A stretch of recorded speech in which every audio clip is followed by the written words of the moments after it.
Welcome to my channel, where we discuss everything and all things politics, economy, and development in Nigeria and around the world. The legal team of the detained leader of the Indigenous People of Biafra, Nnamdi Kanu, have raised the alarm that they have suddenly received a court order that they should be in court on February 10 before Justice Nyako, Justice Binta Nyako, who had been handling his case for quite a while. But there is a problem to that.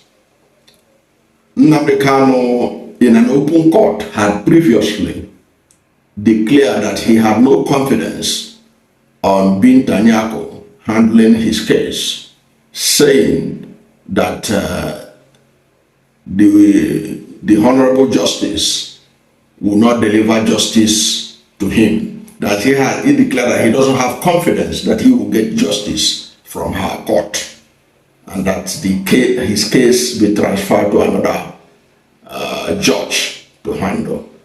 Now, following that Nnamdi Kanu's demand, Justice Nyako recused herself and returned Nnamdi Kanu's file to the Chief Judge of Abuja.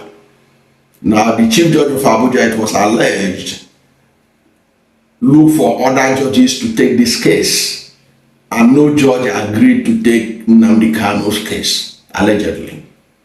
Now, following the refusal of any other judge to take it, it was said that the judge now returned the file back to Binta Nyako, to continue with the case. But the legal team of Nnamdi Kanu raised the alarm, saying no. We had earlier said that we don't want this Honourable Justice to preside over this case. And the woman had also recused herself. Why is the Chief Judge of Abuja returning the matter to her again? And they said, okay, if there is no judge in Abuja who can take this matter, then there's no problem. Transfer this case to Southeast Nigeria, where ab initio, that was where the issue being discussed, that Nnamdi Kanu is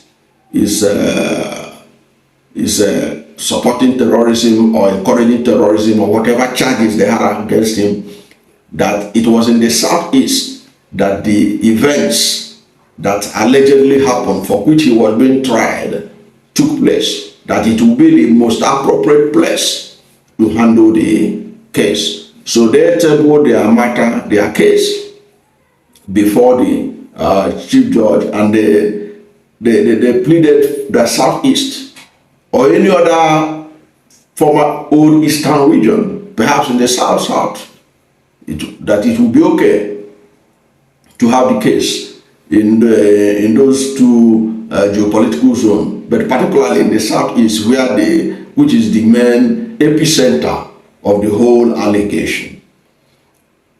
But from all indication, what we are hearing now from the legal team of Nnamdi Kanu, they say that they have been told to produce Nnamdi Kanu in court on February 10. So they are now raising the alarm, saying that they don't know what to expect in the court on February 10, on Monday, that they should be in court on February 10, 2025. And of course, they themselves don't know what to expect in the court. So that is the latest development on the issue of Nnamdi Kanu in terms of his court processes. He wanted it to be moved to Southeast, since there is no judge that allegedly agreed to take his matter. He said, let's go to Southeast. But despite his request to go to the Southeast, it seems the Abuja Chief Judge is insisting that the trial under Nyako will go on according to how they wanted it in Abuja. Now, the implication of this is this. when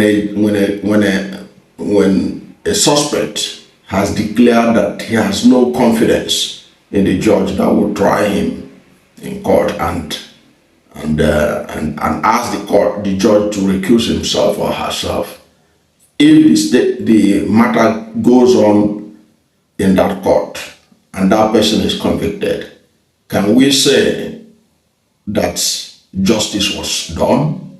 Can we say that justice was served? Is this not part of the reason why many people around the world have no regard for Nigeria's legal system? That Nigeria is ranked very low when it comes to rule of law. Things like this. That was why when Nigeria requested that Simon Ekpa be deported to Nigeria or extradited to Nigeria over alleged terrorism instigation charges, there was no way in hell that that's going to work, because Nigeria has not shown to be a law-abiding member of the international community.